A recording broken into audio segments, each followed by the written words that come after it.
add to it. Many Southerners didn't want Lincoln because they were afraid of what Lincoln would do. Well, what would he do? See if we can fix that one. Okay? Good job. I'm over there. I like the way you circled mom. That was smart. Okay, so number 2, I want you to go back and see if you can find a better answer in between these two there.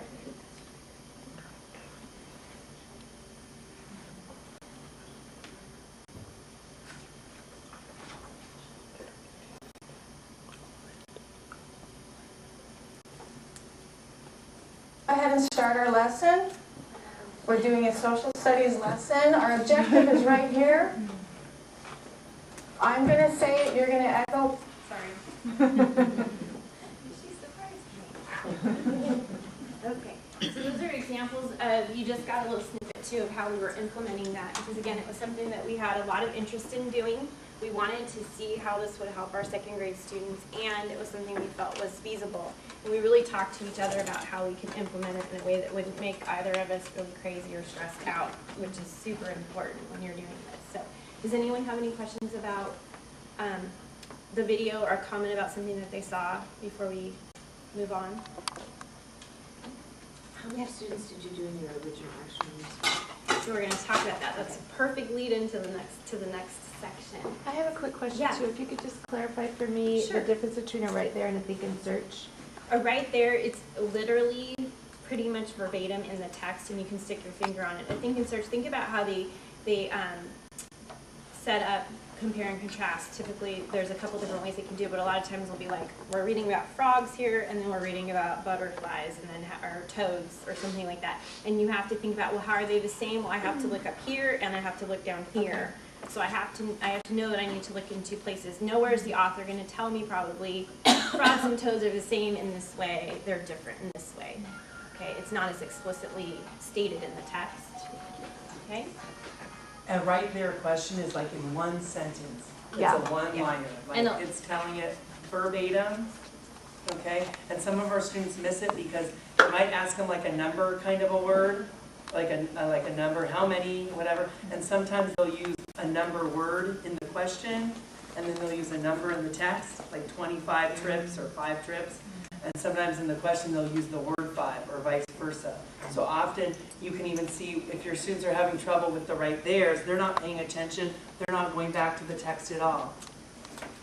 So the one you saw that Casey put up on the overhead is a perfect example of a right there, because the answer was you could literally stick your finger on the number 5 And like, find it that I way. think in search might be not only where they're not paying attention to reading, but the fact that they may not know, it might be an English language thing, it might be a vocabulary thing, it might be that they don't know what both means, something like that. So you might take an outside strategy like a visual tool, like a thinking map or a graphic organizer in linguistic patterns, and actually have them practice finding it and expressing it orally, and change your instruction with it too. Anything else? Okay, so we're going to go back to your question about who we started with, because that was kind of key to us not getting in over our heads too. So we, Casey mentioned with the strategies of rereading and re-questioning, really they don't suggest you do it until kids can decode. So the first thing we did was we gave our kids kind of a baseline test. We gave them the BPST-3 and decided who was decoding and who wasn't decoding. So we started with our decoders the first year. So we actually started with 14 students total in both classes that were ready at the beginning of second grade to be talking about rereading and re-questioning and practicing it. So we had a really small group. And then what we did is we got comfortable with the routine, and our kids were starting to move up in their efficiency in decoding. We started adding students. So the first year, we had kids that weren't tracked until the middle of the year, and some kids that we didn't start using it until towards the end of the year. So that helped us just kind of start with a small chunk and then work our way to a bigger chunk. The second year, we just threw everybody in because we were comfortable with it, and we kind of had our routine down and we knew how to do it. So we just went ahead and started talking about it and having even the kids that were struggling with decoding practicing it, because we actually found that it was helping them a little bit, because it was having them cue into like signal words and things like that, and that was giving them some strategies for answering questions. So we started small, and then we got And with like the QAR, we used it the whole class. right. So we use it with everybody because we didn't want to take a strategy away from them. We were doing it with read alouds. We were doing it in different times of the day. So throughout the day, trying to get them to grasp and use it so they knew that good readers just did it naturally. Okay. So student population is the next thing you want to think about. When you have your question, you know what your strategy is, you know what you're looking for. Who am I going to be working with? Okay, and so think again about doing that in a way that's going to be feasible for you, not overwhelming. You might want to do it just like we did and start with a small group of students and then expand it as you grow comfortable with it, or you might just keep that same small group for the first year and then try something larger the second time around. Okay, and then the next thing we had to think about was how are we going to measure the efficiency or the effectiveness of the strategies that we selected, and how are we going to know how we're doing with it? So we sat down and picked out our assessment tools. So we decided that we were going to use our end of unit assessments. We were using the SCOE at that time. So at the end of each unit, the students were given an assessment, and we used the rereading with it, and you saw a snippet of that up there. We used our results for English learners assessments as well. And then we have our district benchmarks, so we were looking at, so how are they doing when they're on their own completely? Because we were practicing rereading with them when we were giving them our assessments, but when they had to take an assessment that was standardized, how would they do? Would they go back and reread on their own, and would we see improvement with them throughout the 3 benchmarks that they took during the year? And then we were creating our own assessments too. So each week we would write some different questions and practice rereading with them.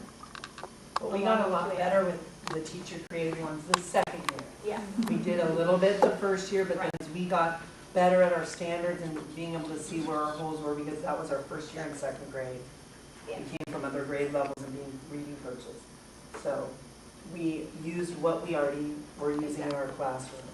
Our SCOE we had to, that was like the Sacramento Department of Ed County for being first that we used. We just took the comprehension piece, not the whole thing. We just looked at something that was very concise that we could look at over 6 to 8 weeks, whereas the district benchmarks fell at different places. We could control one, but we couldn't control the other one. So we had 2 measures like that, and then we were measuring it a little bit with that.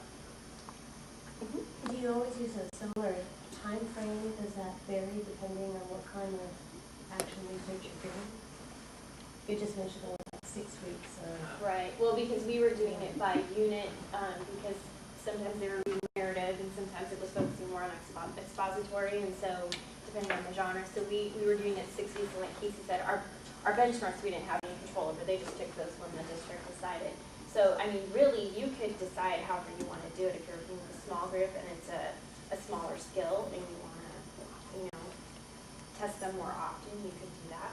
So you could probably, you probably want to know exactly how many weeks you're going to do it. Maybe you guys are all sharing out in May or April, and you want to be done by April or whatever, and you want to just test it for 8 weeks or 16 weeks. As long as you have your pre-test and your intervals, and you can measure it, maybe you want to do it 8 and 8 or every 6 weeks, and then see what they're doing. As long as you can control it, you want to make sure that it's not overwhelming for you, and that we weren't like layering another assessment on top of another assessment. We were trying to find things that we were using and that would not get in our way, because we're already so overwhelmed with assessments. I mean, we do so much assessing. We know this. So we want to make it valuable for us, and I don't want to do another test that I can't use in my classroom. I have to be able to do something with my kids. So again, not to get overwhelmed, then trying to select assessments that you're already using is going to be the easiest way to do that.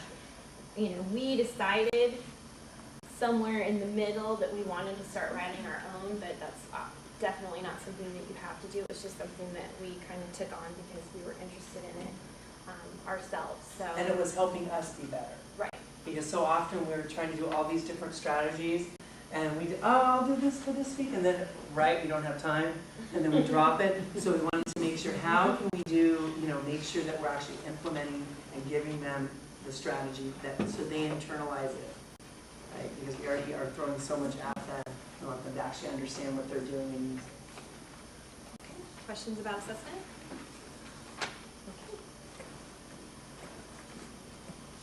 And a lot of the people on our team, when we were coming up with questions and they were having difficulty, sometimes you have to think about your action research. If you can already answer the question and it's common sense that it's not the most effective way to do something, it's probably not a good action research question, right? Because sometimes as teachers, we're doing something because we're told or it's coming across that way, but we know having to do a certain workbook page because we're told to instead of another strategy if our students are having trouble with it, we know that's not working for them, right? We can see it on an everyday. So that might not be, something that we would do an action research about, right?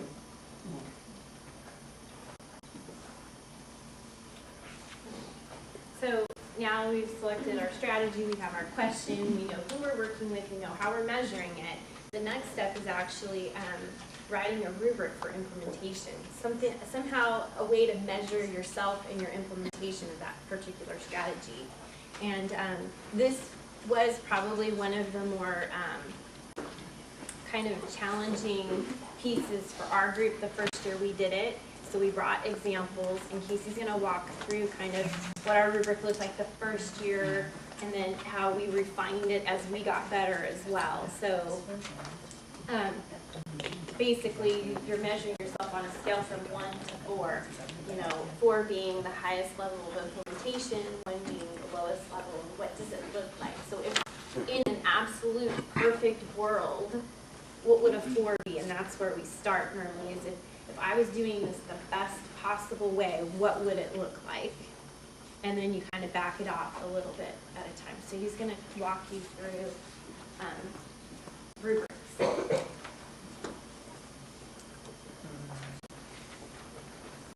Devin's handing out right now one of our original rubrics that we started with. It was one of our drafts from our first year where we were trying to put 3 strategies together on an implementation rubric.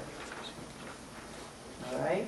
Until our directors, they showed us that they came up with a SLIPS, a structured language practice implementation one that you guys can grab later on over here when you come over to the case study boards.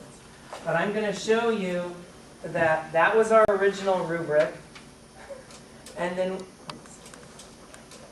don't have to switch. I'm so used to having a document. Yeah. All right. But this still works. So this is how it kind of evolved, though. We started and we looked at, okay, if you were implementing this like a rock star teacher every single day, this was one of your, your meaty strategies that in your class, it didn't matter what happened, which way the pendulum swing, which way we were going, that you knew that this worked for your students, how you would be implementing it to get the best results, okay? So we're looking at it a 4, so we started with the best. And then we worked our way down. And that's what we found to be the easiest way. It's hard to kind of start with a 1, because you could put nothing, right? But that's not really a 1. That's kind of like not even on the chart. So I'm a teacher that wasn't even exposed to it. So now we've kind of changed our thinking. Whenever I go to an in-service or I see a different strategy, even if I've seen it before, I try to see, okay, what level of implementation would you need to get the best results? Or how would I implement that if I go back to my classroom? Okay, am I going to start this way and work my way up? And as I get trained in something new, I actually pay attention to, okay, am I evolving with this? What's my next step to make it actually useful? So number 4, teacher, students use the strategy, teacher or students. So that's the key word. Use the strategy with students multiple times during language arts and content areas throughout the week.